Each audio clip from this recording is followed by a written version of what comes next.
Welcome, my friends. Let me tell a touching story of enduring love and unexpected miracles.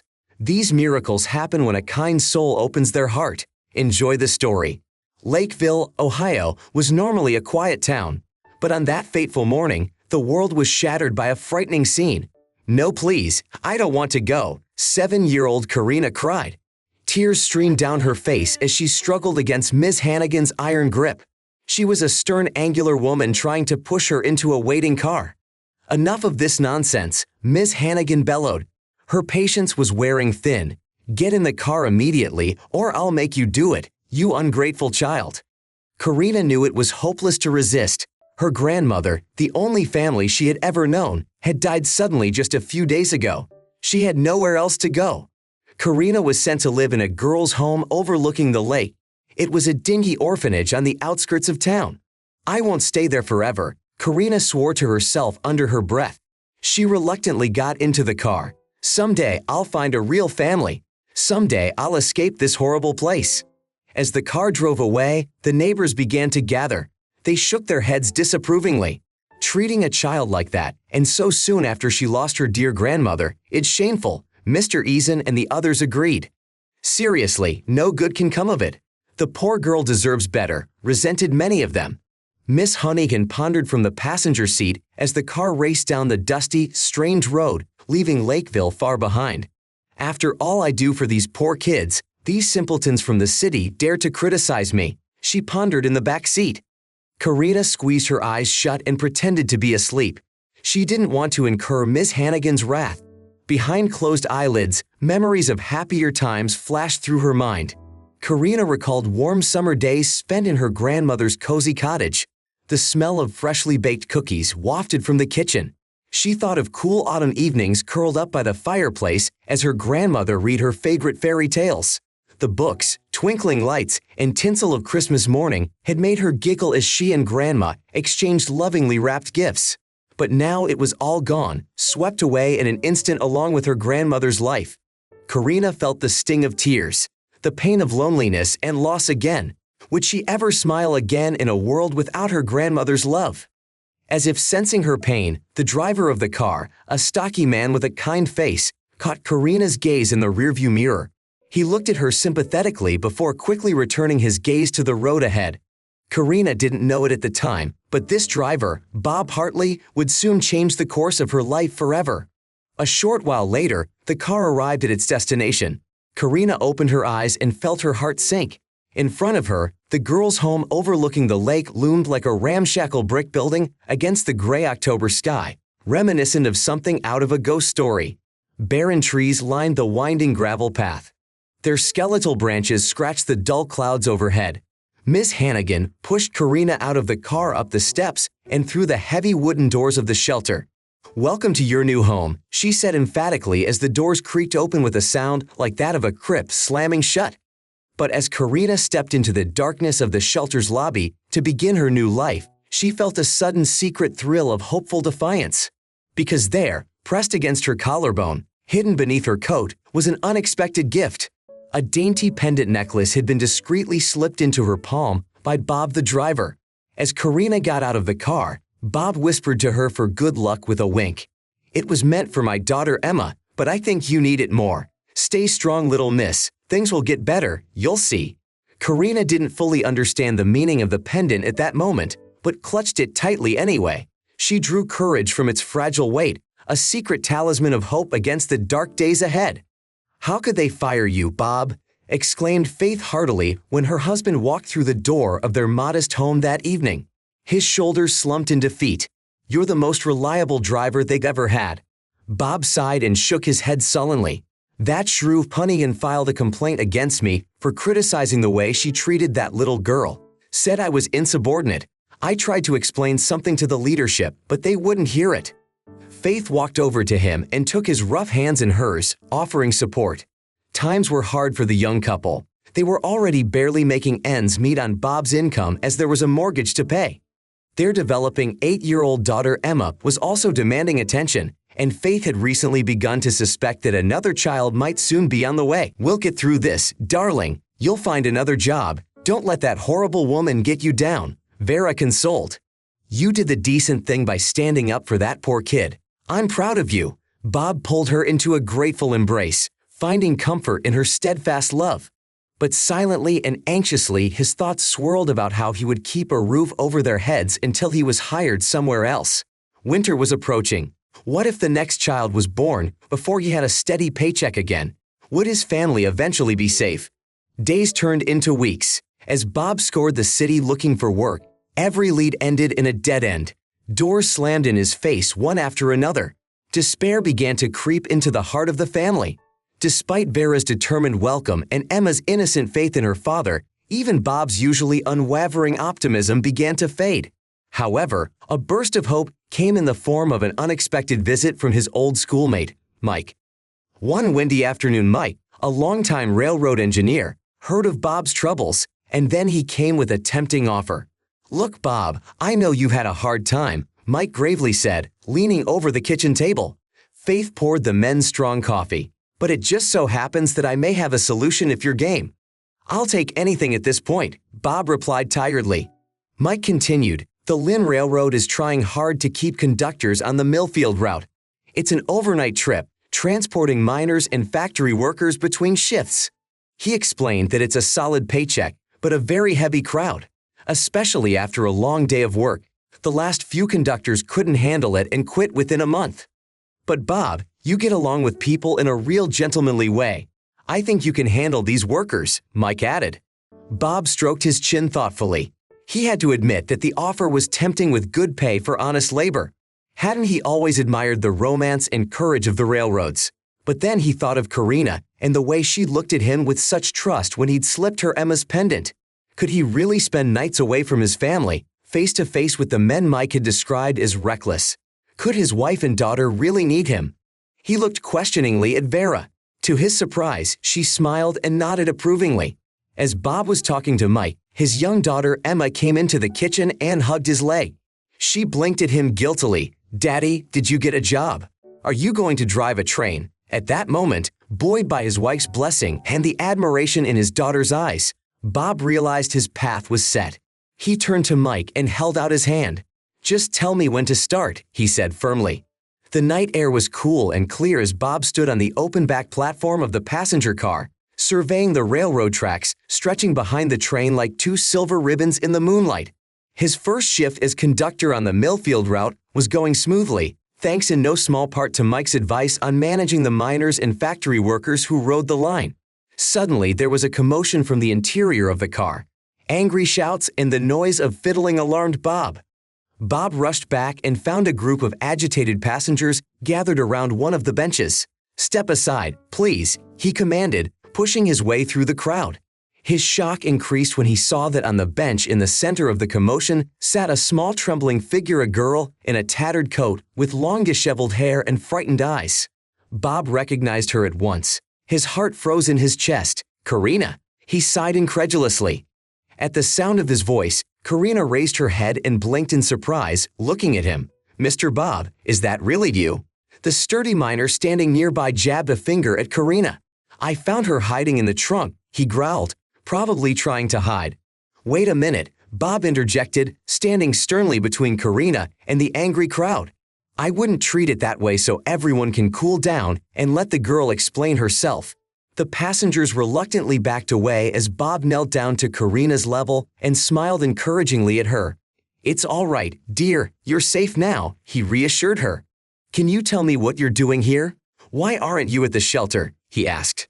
Karina swallowed hard, a single tear rolling down her dirty cheek. "I ran away," she admitted with a shudder. "It was awful in there, Mr. Bob. Cold and dark and lonely. Miss Honeygan was so cruel that I had to leave." She reached up and pulled back her collar, exposing Emma's pendant still hanging around her neck. "You said things would get better, but they didn't. So I decided to go out on my own to find a new mom and dad because no one at the shelter seemed to want me." Bob's heart broke at her words, at the desperate hope and fear mingled on her small face. He put a gentle hand on her shoulder, admiring her courage and fortitude. "Oh, Karina, I'm so sorry. You deserve so much better. Let me help you," he said. The watching passengers, whose earlier anger and annoyance had been replaced by awkward pity, commented quietly on what was happening. Poor thing, one woman muttered. She's had a hard time, another passenger added. Bob, standing in front of the crowd, felt a surge of determined desire to protect Karina. He knew he had to do something risky and unexpected, but it was the right thing to do. Karina, he said quietly, would you like to come home with me tonight? I'd like you to meet my family, my wife Vera, and my daughter Emma. She's about your age. I think you'd really like them. Karina tilted her face toward him, barely daring to believe it. Would you take me to your house? I could meet your little girl, she asked hopefully. If you want to, then yes, Bob absolutely confirmed warmly.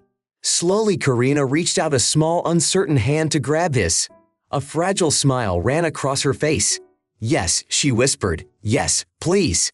The miners and factory workers who had been gloomily watching the scene witnessed the joy and relief on Karina's face. A flood of tender feelings spread through the wagon. These were rough, stoic men, not prone to sentiment, but they were also fathers and husbands who knew the value of an innocent child's trust. As Bob gently guided Karina down the aisle to her private quarters at the front of the railcar, something unusual began to happen. One by one, the burly passengers began pulling small offerings from their pockets. They thrust them into Karina's hands. Coins, crumpled bills, even the occasional cherished gift. Here, take this, little miss, one gray-haired miner said, tossing a nickel into her palm with a shy smile. Buy yourself some candy. It's not much, but it'll help fill your stomach. Another stepped in, handing her a lightly crushed bun from his lunch pail. Soon Karina's hands were overflowing with these humble tokens of kindness, money, snacks, even a tiny handmade wooden doll. The men looked at her with glittering eyes, touched by Karina's story and her courage. By the time she reached Bob's quarters, she was radiating confidence, her earlier fears momentarily forgotten in the face of such unexpected generosity. Bob also felt overwhelmed with emotion at the spontaneous kindness of these hardened workers. They may have appeared rude on the outside, but their actions showed the compassionate hearts that beat within. He decided to do his best to protect and care for Karina, proving that he was worthy of his passengers' trust in his character. When Bob and Karina entered his cabin, she turned to him with a gleeful smile. Her eyes glittered. Have you seen, Mr. Bob, have you seen how nice they all are? Maybe things will really get better now, despite the uncertainty that lies ahead. Bob couldn't help but respond to her smile. For the first time since losing his job, his future seemed full of promise again. He didn't know what the next day would bring, but one thing he knew for sure. Thanks to Karina, his life had changed forever. It was late when Bob's train finally pulled into the station. Its brakes hissed as it stalled. Stopping, Bob took the sleeping Karina in his arms, being careful not to wake her. He carried her to the moonlit platform. A wallet full of miners' donations and other gifts was safely tucked away in his coat pocket. Then he caught a cab and gave the driver his address. His nerves fluttered as they rolled down the quiet streets to his house. What would Vera think of him bringing home a young orphan girl in the middle of the night? Would Emma accept a new friend?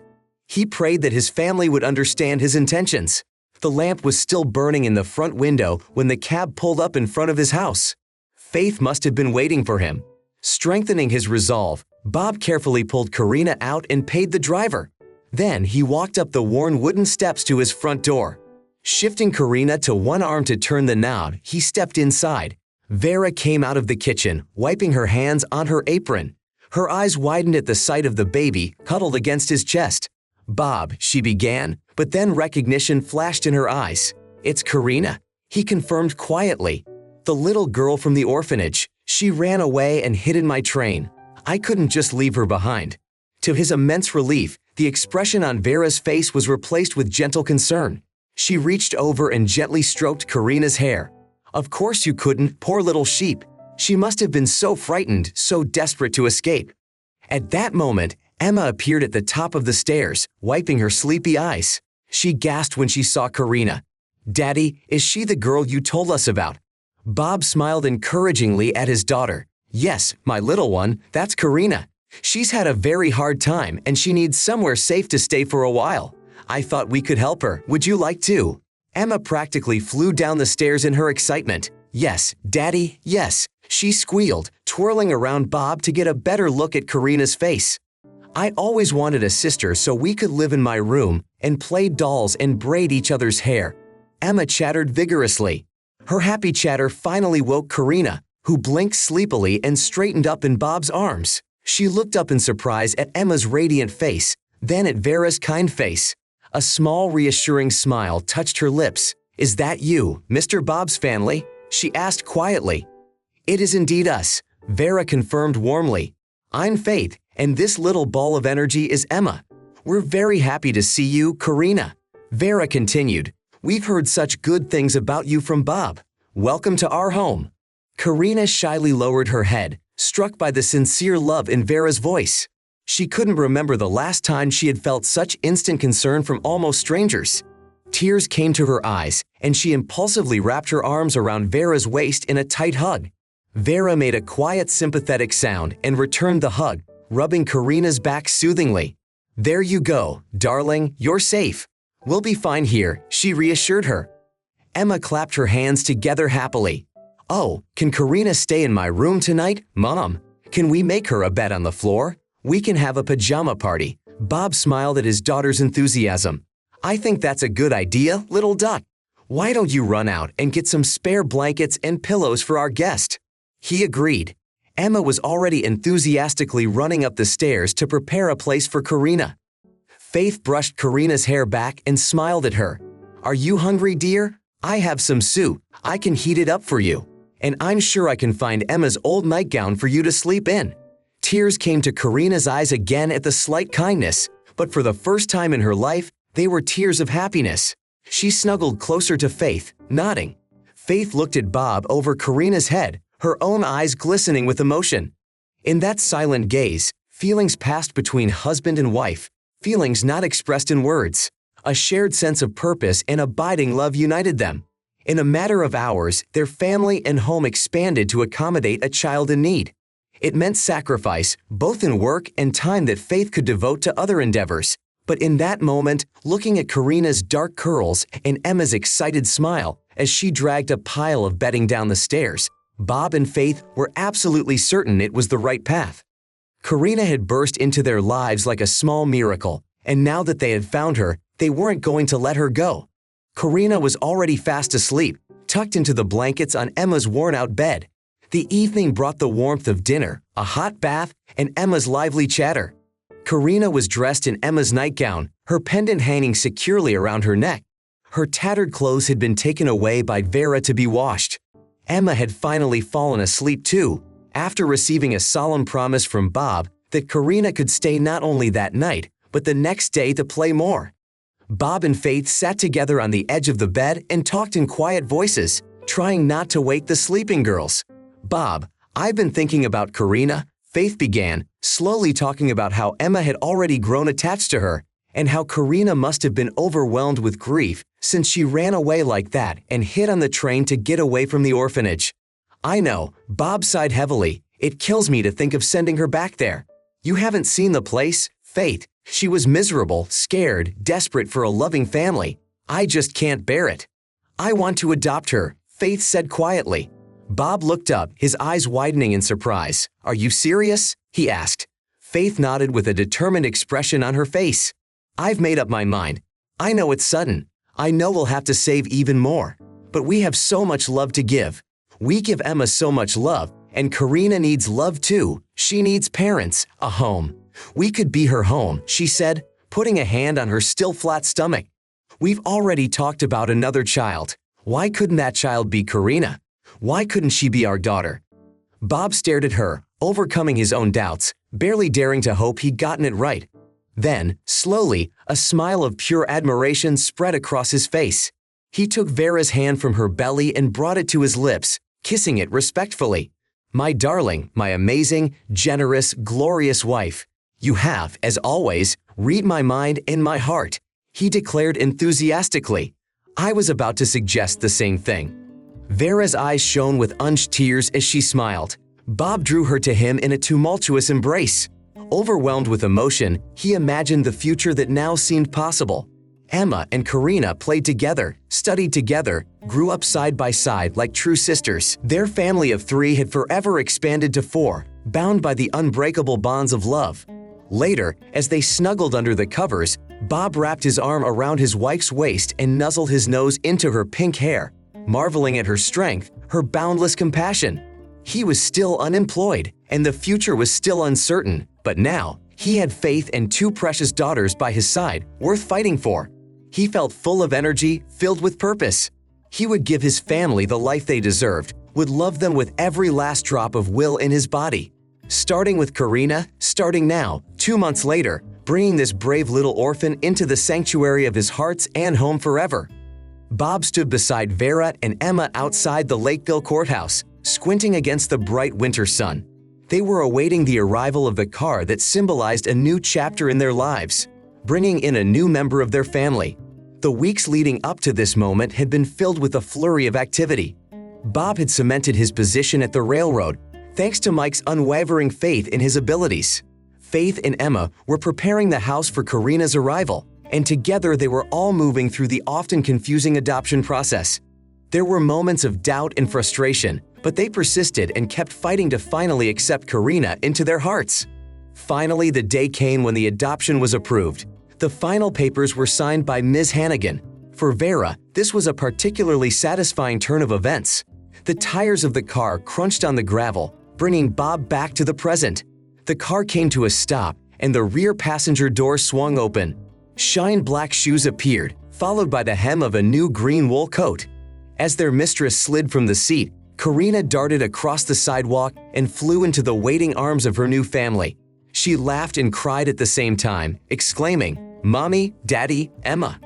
Faith picked her up and turned her around, showering her face with kisses. Bob and Emma embraced their girls, tangled in hugs and tears. "We did it, Peanut," Emma shouted, using the pet nickname she had given Karina almost immediately on the first night 2 months ago. "You're officially my sister now," Karina agreed, stepping back to look around at all of them with a beaming smile. She was unrecognizable compared to the unfortunate little orphan who had hidden on Bob's train. Her dark hair was neatly cut and tied back with a ribbon. Her cheeks glowed with health and her eyes sparkled with happiness. Wrapping her arms around Bob's neck, she rested her face against his shoulder. "Thank you, Daddy," she whispered. "Thank you for finding me." "Oh, Karina," he murmured, stroking her hair. "We're the ones who should be grateful to you. You found us too. You made our family complete." He leaned over and whispered in her ear, "But you know how much we all love you. I guess you're going to have to get used to sharing the best happy moments. Because in about 7 months, you and Emma are going to have a new baby brother or sister." Karina averted her eyes as Faith placed a hand on her still flat stomach and winked. Then the little girl squealed happily and started bouncing again, doing the dance of joy right there on the courthouse steps. Emma joined her and began chanting, "We'll be big sisters. We're gonna be big sisters." Bob put his arm around Vera's waist and shook his head, smiling with pleasure as he watched his daughters. Less than a year ago, his life had been very different. He was just a husband and father, a driver who earned a paycheck. Now, he was all that and more, a conductor, a foster parent who would soon be a father of 3. All this thanks to an extraordinary little girl who burst into his life and heart that fateful night. Karina Hartley, a former orphan, was no longer the girl who doubted her future. She had proven without a doubt that hope and love could overcome any hardship. Now she was home, truly and forever. As Bob closed the door behind him and Emma again, he knew that as long as his family was there for him, every day would be a new adventure and a new chance to build the life full of joy and meaning they all deserved. Thank you so much for watching my video and your time. Please subscribe to my channel and click on the bell button. Also, I am very interested to know your personal opinion about this story. You can write it in the comments. I will definitely read it and reply to you personally.